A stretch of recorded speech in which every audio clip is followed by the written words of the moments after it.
My dear friend, I am a former prosecutor, lawyer, trial lawyer by profession. I kind of think like that. I think like that in a weird way. I'm funny about that.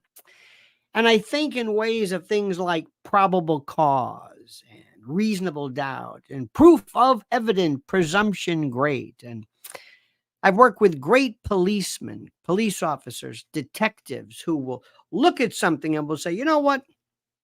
There's something wrong with this. I'm not buying this story. I'm not believing this person. I think there's something going on here. I don't care for this rendition of the facts. I think we need to get to the bottom of this. And that does not necessarily mean or in any way suggest that that's proof or that explains anything. But what it does is it sets the beginning for trusting your instincts. And trusting your instincts is so critical right now, my dear friend.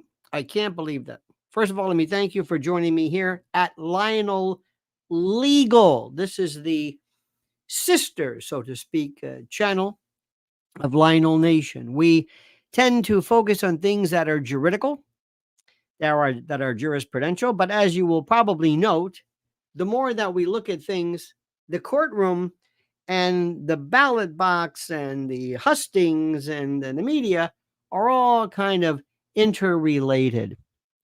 So that is something I want to bring to your attention. I want to bring to your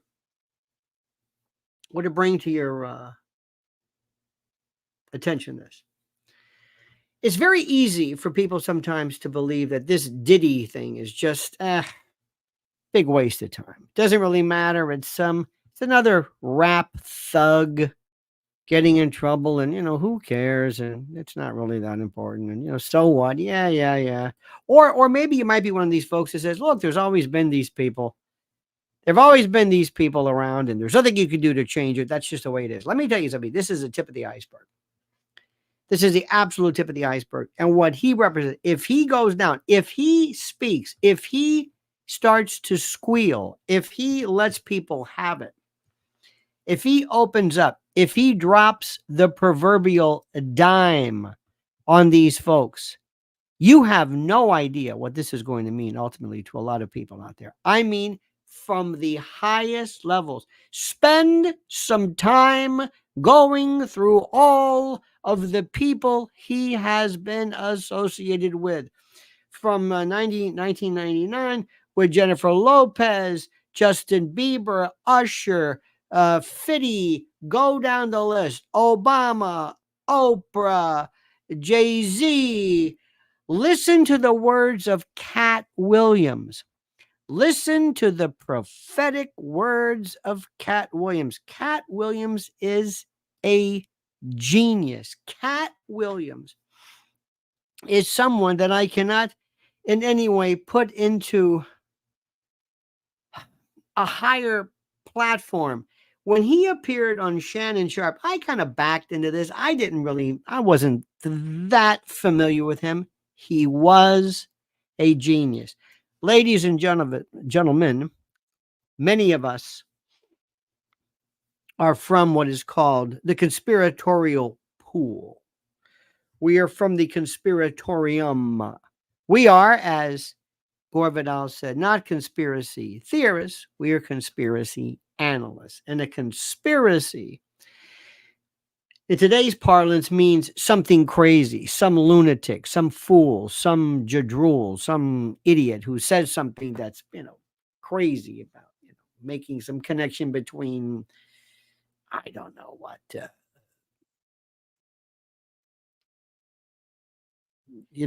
tinfoil and crop circles or whatever. I mean, whatever. People think it's a term for crazy. That's what they mean. Conspiracy theory means crazy. And conspiracy merely means a confederation, an agreement between two or more guilty people. Conspire, from the Latin conspire or conspirare, to breathe together. It's the agreement. It's the organization. That's the thing that the law hates. It hates what you're doing, but it hates just as much, if not more sometimes, for you to agree with people and meet with people to bring something about. Okay? This is critical. Can't say this enough. Now, let me explain something. You have right now a system that has been going on for so long that is so interlaced with politics, you can't believe. If I ran the world and I could pick any position, let's say in a Trump administration, I would say, I want to be in charge of black ops or psyops, or I want to be the psychologist general. I want to work with you, President Trump, and I don't want an office. I never want to come to the White House. I don't want people to know who I am. I want to work in the shadows. And I want to tell you how to get things done. And the first thing that you must do is to understand, sir, that today, the cult of personality that we live in, the worlds of influencers and Instagrams and all this other kind of jazz, all of that, and this is important, but all of that controls more of this country than anything you would do, or the House, or the Senate, or any of those folks. This I promise you, sir. Rappers, Taylor Swift, influencers carry more weight than Nancy Pelosi ever will. Ever. And you can laugh at that. And we live in this generational world. People from my generation still think that the newspapers count, that New York Times matters, or books and library. I mean, they think this. There are people who live at night, or who believe, I should say, that nighttime programming and the like matters. They argue over this guy Gut Bucket on Fox News. They say, wow, he owns the night. No, he gets about 5 million people. There are reruns of Lex Friedman talking to Elon Musk that get more than 5 million every single day. This is a joke. This is another world. When President Trump appeared with Lex Friedman, it's one of the greatest things he ever did. I'm telling you right now. Now, in this world, there were these folks that came along. When hip hop came along out of nowhere, maybe in the 60s or early 70s, out of the Bronx, you can actually point to it. You can point to the apartment complex, the apartment house where it started from. It took the world by storm. And at the time, there were people who just didn't understand it. They thought, this is stupid. It's unintelligible. These people have gold teeth. I don't know what they're talking about. They're speaking gibberish about the streets and his hip hop. Okay, it's just ridiculous. This prehistoric rhyming, whatever. That's what people thought. They laughed at the Beatles too, but that's another story. And then all of a sudden, later on, it started to take off. East Coast, West Coast, and when gangster rap came about, oh my God. And there was a certain darkness to it, no pun intended, but I mean in terms of the subject matter, and it just was the most important thing in the world. And of the impresarios were people who came along who obviously were used to introduce this. And by the way, unlike folks from the past who owned black and R&B acts, the mob, the LCN types, who would go in and basically own and take advantage of black acts and black actors and black musicians and buy their publishing and own them. This was a different story. You might have had the same impresarios, but they were black. They weren't Morris Levy or whoever it was. I mean, they weren't these folks. These were Suge Knight, blah, blah, blah, and Diddy along the way came along. Jay-Z. But then somebody also came along and said, wait a minute. Not only is he important in terms of the music, but he is important in terms of being able to speak to an entire group of people. And that is where that's it. When the truth be known, right now, Diddy is sitting in the MCC in Brooklyn, not the MCC that fellow whose name, Mr. E, that we can't say here, the one who was found apparently who took his own, who did himself in? Right. That was in Manhattan. This is different. So you have this guy named Diddy, and all of a sudden he comes along and he was staying at this place here on 57th Street. It's about $25,000 a night. It's the most ridiculous thing in the world. This guy had more money.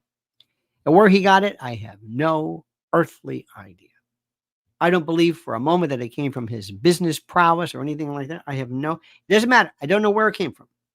But I do know that he went from that, where money's no object. He bought his son a Maybach. He wears gold and platinum this. And now he's wearing gym shorts with no elastic or with no cords. He is squatting like an animal over a stainless steel toilet. He has nobody to come see him. He has nobody to praise him. He can see his lawyer. He's in the SHU, the special or the segregated housing unit. And they do this thing where they say he's under a word, a particular watch. It begins with an S. It deals with self-harm. And that's sort of maybe kind of protocol to an extent. Now, the last time somebody had that happen to him, interestingly enough, right before his untimely demise, that particular designation was changed. Do you remember that? There was a psychologist or psychiatrist who changed that designation. And the next thing you know, and none of it made sense. As a lawyer, as a prosecutor, prior to that, he was talking to his lawyers about how things were looking great, how he was looking forward to his appeal and that. Okay. Now we can play all kinds of games. We can ask questions that we'll never be able to have answered. Why didn't they just do something nefarious before? I don't know. Why didn't they just figure out a way to maybe, I don't know, off him as it were? I don't know. Why wait till the last minute? I have no idea. I have no idea. Is it to show people that we're in charge? Perhaps. To show people whatever you do, we're in charge? Perhaps. I don't know. This I can't tell you. But all I know is they did this, and it happened in front of the whole world with overwhelming evidence of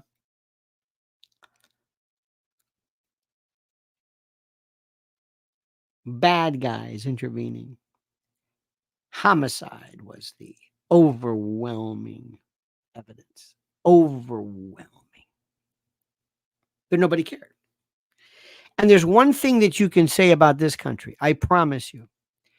You can do anything, and nobody in this country will ever stop you, because Americans just don't care. They just, honest to God, they say, well, whatever. They don't care about these things. They don't pursue anything. They don't protest. They don't march in the streets. Nothing. They don't do anything. Nothing. Americans don't care. Like, well, what are you going to do? We have an election coming up. Well, what are you going to do? Okay, she's bad. Yeah, but he's bad. Whatever.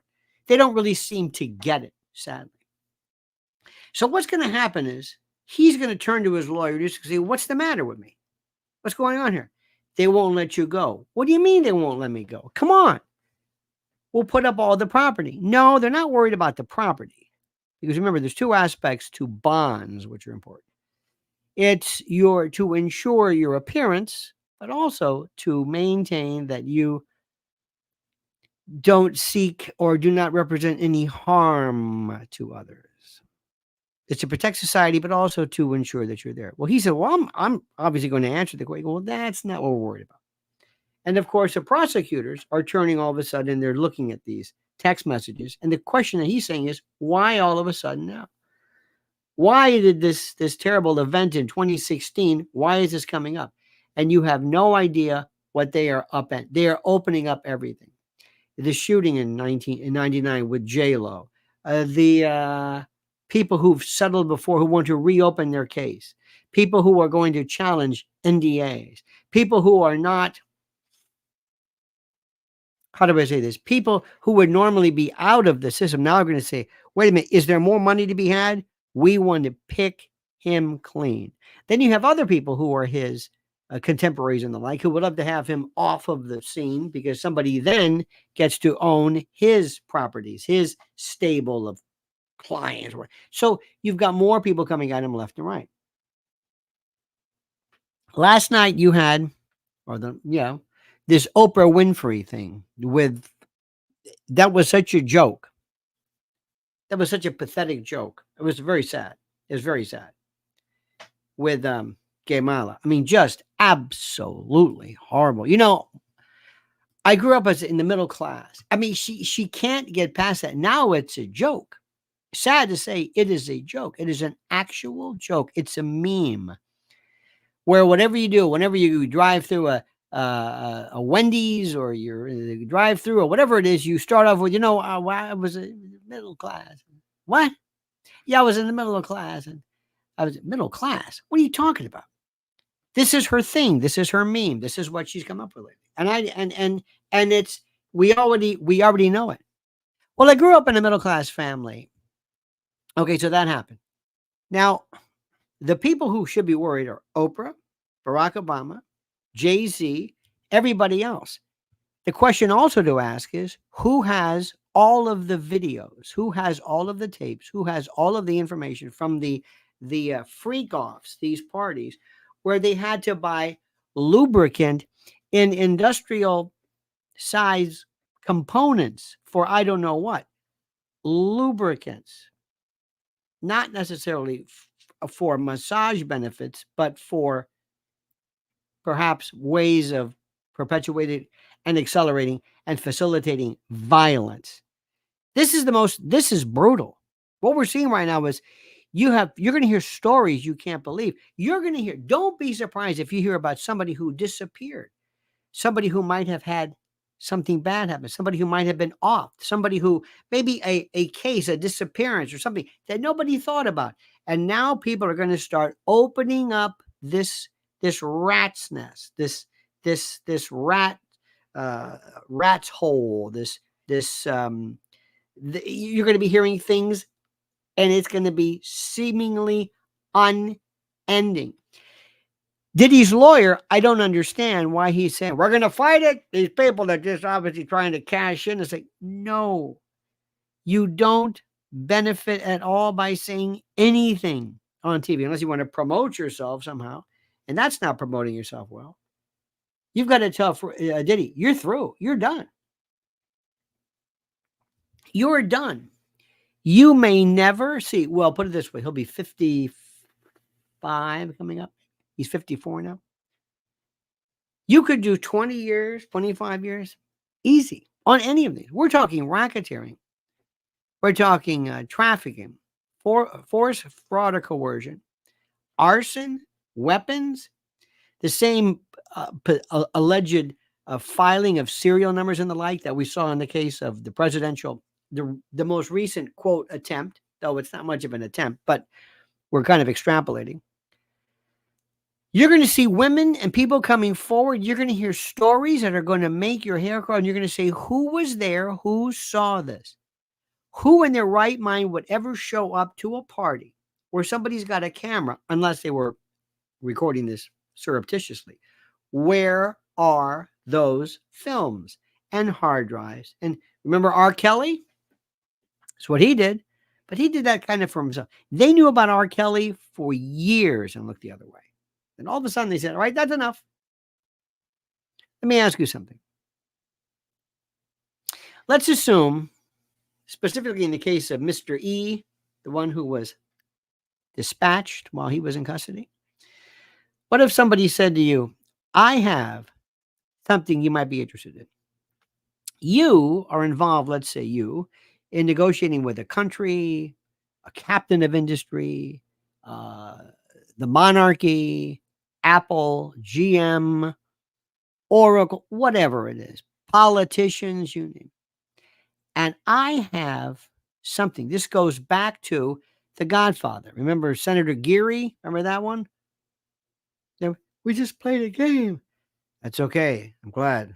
My brother Fredo owns this. Remember that when Al Neary got that woman? And this is so old, it's not even funny. What if I told you I had name the name you want? Pick a name from the highest echelons. And you can say, but why would they ever be involved in something as tawdry as this? Why wouldn't they have their own islands, their own planes, their own stable of women? We don't know. Something happens to people where they feel invisible. They feel invisible. They feel impenetrable. They feel like the rules don't apply to them. They can do whatever they want. Nothing applies to them. Nothing. They don't have to worry about anything. Oh, regular people worry about this. They don't worry about it. You don't understand. They're a different group altogether. These are people who are loved. They live in the world. Remember when Oprah had, remember she had these things, I forget what it was. There were these women or girls in Haiti in schools. And remember Sean Penn was helping out. Do you know the two number one main and incredibly critical pieces of, what am I trying to say? Of illegal operations? The two. If I just wanted to make the most money, I had no morals whatsoever. Human trafficking and extortion. That's it. And anything involving children, even better. They're the easiest commodity to deal with. Better than drugs, better than cocaine, better than, in the old days, diamonds were the best means, maybe crypto. They're better than everything because they're easily transported. They don't say anything. They're not believed. You can go to different countries where they're not even recorded. They have kids who are born who aren't even, Mrs. L will tell you, they're born and they don't even have any kind of recordation of anything, name or nothing, zero. Absolutely nothing. They just sort of, they're there. They're just there. We had 300,000, 400,000, maybe unaccompanied minors here in this country. Who knows? They're just gone. Well, those people are just, they vanish. People look the other way. But the other thing too I mentioned is this notion of extortion. And extortion is it. Can you imagine if something where, if you said, listen, let's say, and I'm not in any way implying, impugning, or insinuating that Jay-Z was involved, but let's assume that I had the goods on Jay-Z and I own him. Do you know what I can do? Do you know what that means? You think Taylor Swift is important? You think what if I had hassles and groups of people from the highest levels of entertainment, money, and one led to another, which led to another, which led to another. And I own this. I own this. Billions of dollars of influence. This is an industry that for folks like us, we're not going to be let in. But if you've got somebody in there that you own, it's a different story. And wait till you see what, because remember, Diddy is not a tough guy. There were people in the New York area who were raised in the mob, so to speak. I hate these things. And they are, Ozone Park, and they're Queens, and they're in the LCN, or you would call the mafia, whatever. But they're raised in this. Their fathers went to prison, their uncles went to prison, their neighbors. They know it is a rite of passage. You're going to go away. It's like serving in the military. And what's weird too is in their particular world, when they come back, they're held to a higher esteem. Wow, you went to prison. You went to college. And they can do it, as they say, standing on their head. They can do it without any problem whatsoever. Diddy is not one of them. He was raised like Catholic. He's a phony baloney. He doesn't know prison. No. Suge Knight may be closer to kind of a real tough guy, but he's there for a different reason. Diddy, once he realizes, I'm here, 6 o'clock in the morning, I get up, I got to map stuff. What are you talking about? And remember, he is being held without bail. He is presumed innocent. He's not guilty. You can't punish him, but you can make his life absolutely horrid. Diddy is so done right now. It's not even funny. And now they do that particular word, that watch.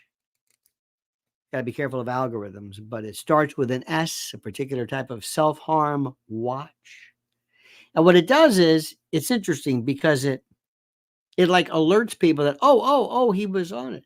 And then if something, God forbid, happens to him, you go, that's what they were talking about. Yeah, that was it. All right. And don't forget the last time that they did it in front of you. They did it in front of you. They offed him in front of you like it was nothing. It was the most incredible thing anybody's ever seen. The cojones these people have right in front of you. Unbelievable. Unbelievable. So, my friends, be not confused, be not mistaken, and be not in any way of the opinion that this doesn't matter because he's some kind of a thug. Oh, no. He might be a thug, but this is bigger. There are people freaking out. There is an industry. And wait till you see what Justin Bieber has to say. And Usher, go down the list. These young men and tales of predation. And a lot of people don't want to say it because it's male on male, and they're embarrassed and they're ashamed. Wait until this comes out. Wait until that scab is lifted. Now, there's always been this degeneracy in music and entertainment. This is predation. This is a different story. You're going to hear stories about women who he's going to try to say, look, I paid him. I gave him money. I gave him right. There are women and people who, like normal, they come and this is their dream. They want to get their parents a house, and they are so susceptible to this. There are also these people going to ask the question, let me ask you this. Where did he get all this money? Let me ask you, friends, is there anybody here who believes that Oprah Winfrey is truly a billionaire?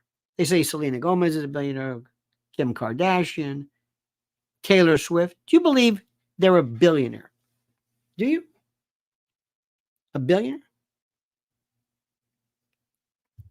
Mick Jagger, I don't think he's a billionaire. Paul McCartney might be. It's a rare thing. Oprah Winfrey is a billionaire? Do you believe that? Where'd she get this money from? Where? Do you think that what has she done? She had a show in the 80s. She did that O magazine. She did a few things here and there. What do you think she ever did to warrant her status as a billionaire? I don't believe it for a moment. There are people who are just told. There are people who also say, listen, you play ball with us and we will take care of you. Right now on Broadway, there's a real battle. Robert Downey Jr. and I think George Clooney is coming. George Clooney has been the handmaiden, so to speak, of the shadow government since the beginning. He has been there since the beginning. And don't be surprised if somebody will say, we are going to give you everything you wanted. You will be the toast of Broadway. You will have full house. Believe me, we take care of our folks. Barack Obama and Michelle, when you left the White House, you became producers for Netflix. Remember that awful, terrible Julia Roberts movie? We will take care of you on the back end. We'll get your Spotify deal. We'll get your podcasting deal. We'll get your networks deal. We'll pay you. You'll get paid handsomely, but in the back end. Joe Biden's the only guy who takes his money up front. That's his problem. At least it would be a problem. But then we're going to find out, who are these people? Where did they get this money from? They don't want you to do that. How does Oprah explain she's a billionaire? From what? What? Where does this come from? Donald Trump, yes. Elon Musk, yes. Tim Cook, yeah, absolutely. Some people, yeah. Larry Ellison, yeah. Taylor Swift is a billionaire? From what? From what? I know this, but Mick Jagger's not. What are you talking about? Why do you say that? They are actually saying things like everybody's a billionaire. Selena Gomez, one of the Kardashian girls. So they don't want you looking around there. They don't want you to find out this is all a fraud, a house of cards. This is nothing. This is ridiculous. Why do these people exist? And there's also something which is important, my friends. Let me ask you something. Who is the most important person right now in entertainment today? Who is the most important person today in entertainment? I want one word. Who do you think? Anybody? Who do you think is the number one person in entertainment today? Oh, wait a second. Tyler Perry? No. Number one. Rogan. Thank you. Karen Peterson. Joe Rogan. Hands down. Joe Rogan. And Joe Rogan's doing some stuff right now, which is so interesting. First of all, the other day he was talking to this guy, Matt Walsh, about questioning the moon landing. Joe, you are out of your mind if you do that. You're out of your mind. You may have some good points, and he does, but you're out of your mind if you even suggest that for a moment. But that's Joe Rogan. And that's precisely what he's talking about. It's Joe Rogan. Joe Rogan right now has more power. There is no show. There is no anything in terms of the sheer numbers, the audience, and the multiplicative listening. Long form listening. Lex Friedman is also just phenomenal. But Joe Rogan is a monster. And people in the business that I know cannot understand it. And they'll tell you, well, I don't listen to him. What difference does that make? It's like when people years ago used to say, when Dale Earnhardt died, it was one of the worst days ever in American sports history or whatever. People were, it was everything to them. It was the day the music died. And I remember one time working at a radio station, and the program director just had no idea. He thought that's the most stupid thing in the world. He didn't understand the power of NASCAR, of professional wrestling, of things that they just don't get. Just like people in the old days didn't understand what rap meant in hip hop. We're seeing right now a change of everything. And the idea that Oprah Winfrey, ask your young children or grandchildren, whatever, if they knew who Oprah Winfrey is. They don't even know who Jon Stewart is. There's a different group. It's a different world. Somebody with a great YouTube tune or a TikTok tune can probably be more influential than anything written in a newspaper or what have you. And let me tell you something one time. Donald Trump is still the most transformational person ever. I don't want to get too much into that's more of a political thing. I do that on the other channel. But he is transformational. There's nothing like that. There is nothing. He's multimedia. There has never been and never will be anything even remotely similar to him in terms of politics and the like. This I promise you. So my friends, watch very carefully. Thank you for spending time this Friday afternoon with it. It was indeed a pleasure. Make sure you follow Lionel Legal. Make sure you are subscribed now. And then at 7 p.m. on Lionel Nation, we continue with more of the various news that's going on. If you have Twitter or X, which is the best means of getting instantaneous news, follow me at Lionel Media. And I put that little link here because I've been putting up stuff today that you should be aware of. Because I'm interested in getting all the information, all the data, all the sources of information to cull and to collate and to put together to find out where things are going. That's what I do. I have no interest in cable TV. I don't watch cable TV. I don't care about that. I want to find out what people are thinking. My model is murmuration. These are birds moving. You've seen them. They fly. They move. These swaths of starlings moving. It's the most incredible thing anybody's ever seen. And how they move in concert, no one knows. And how they move collectively, no one knows. And how they move together, no one really knows. But they do. And that's what human behavior is. We are people, tribal, linked by practices I will never understand. I will leave you with this. The thing that I still say, which opened my eyes the most, is when how all of a sudden people went crazy, nuts over tattooing. That's when I realized these people will do anything.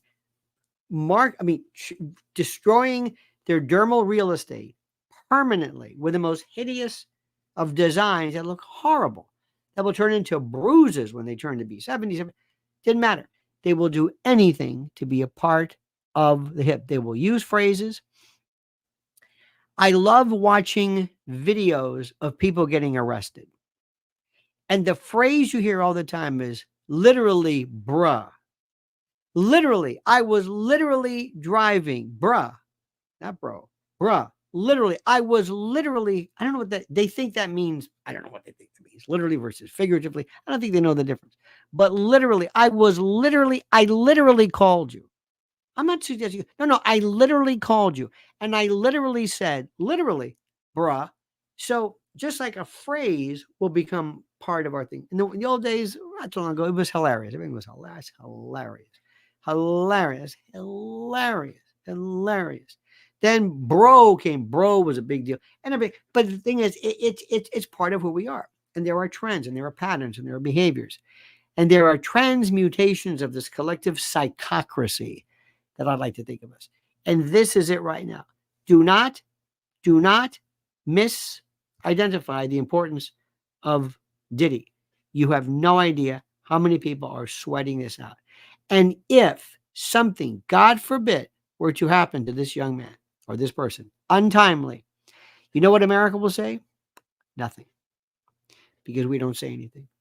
We don't care.